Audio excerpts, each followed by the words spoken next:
Hey everybody, today I want to do just a quick video and talk about the differences between the Corsair Commander Core XT and the Corsair Commander Pro.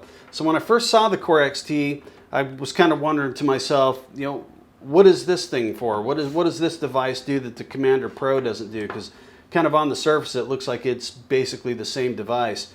So after playing around with this for a little bit, I really got to come to that conclusion. It is kind of basically the same device.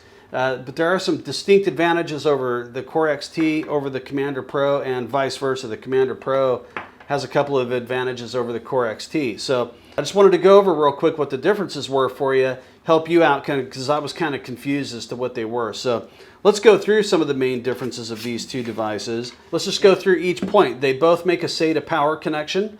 They both make a USB connection to a USB header on your motherboard. I can report that they will both work side by side. iCUE will detect both of them at the same time.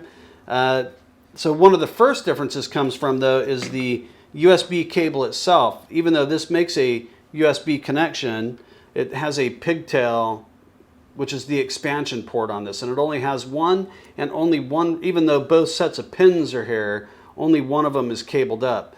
Now, I did try to cable up the Commander Pro onto this expansion port, and it did not work. And I had to put this in its own USB header on the motherboard, so it must require both sides of the USB header. Anyways, that's one major difference, is you only get one expansion port. Everything else I plugged into here worked just fine.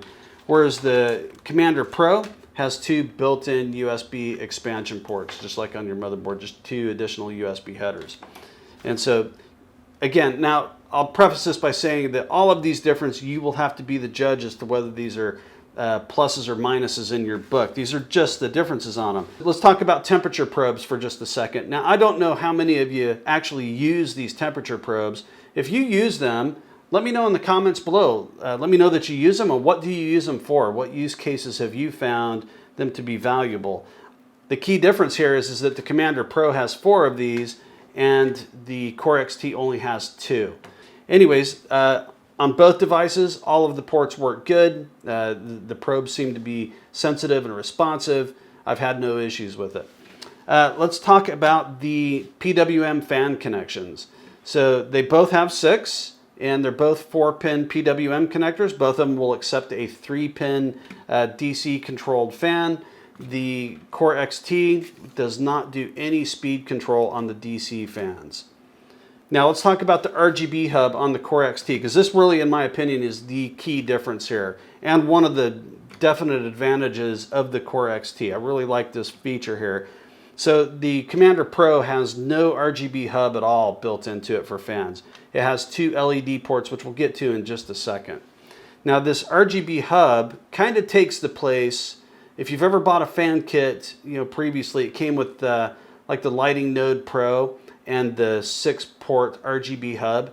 This basically is that setup all built into one, with some advantages on top of that. In so much as that you can mix and match different types of Corsair fans. Now on the older style RGB hubs with the Lighting Node Pro, you really couldn't mix and match them. Now they would work if you plugged in there, but there was no auto detection for the port to determine how many LEDs were on a specific port. So you could only set it with one certain fan type, and that just often wouldn't match the LED count, so it would throw everything off. This has an auto detection routine, which actually works pretty good. I never once failed me to detect what fan I was putting in. And so you can put the fan on any port. On the older style, it has to be in order, 1 through 6. You cannot break it, so you have to put 1, 2, 3, which is really not a big deal if we're being honest, right? But this, you can break the chain. It's like each port is independent on its own, and it will detect which fan. So you can get a multitude of different fans into the software and then run your lighting effects across all those fans. And so anyways, that's a key difference here.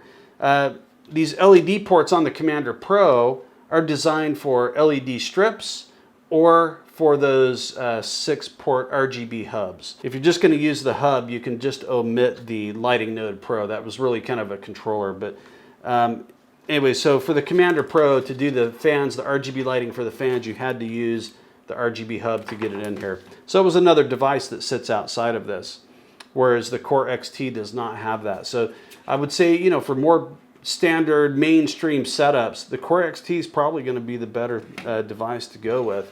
You know, for that alone, that's a vast improvement over the Commander Pro. All right, so the LED ports, we talked about them briefly. These are the 3-pin LED ports, you know, the standard Corsair 3-pin.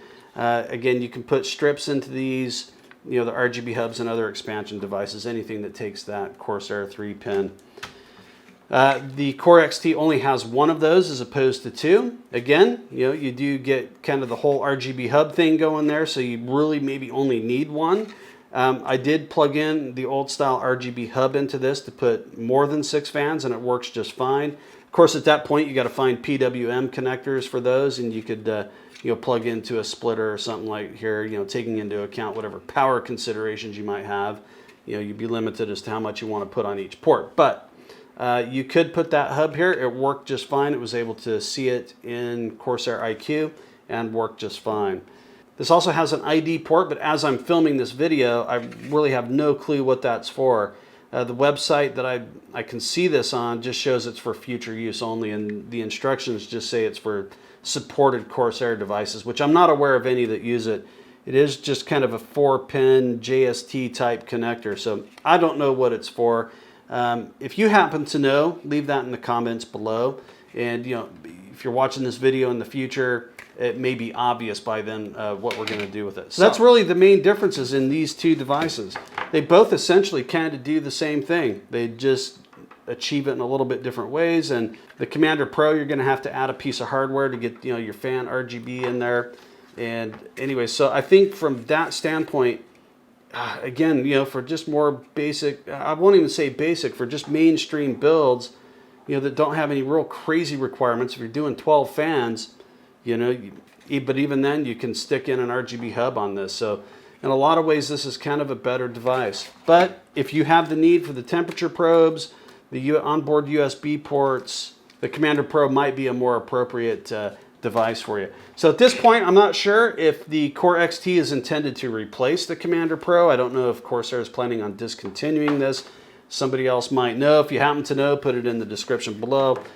Over time, I'm sure we will figure it out. But anyways, if you have any questions, comments, concerns, whatever, about the Core XT over the Commander Pro, please feel free to put it in the comments below. I will answer those when I can, as best I can. Anyways, that's going to do it for today. Thanks for watching.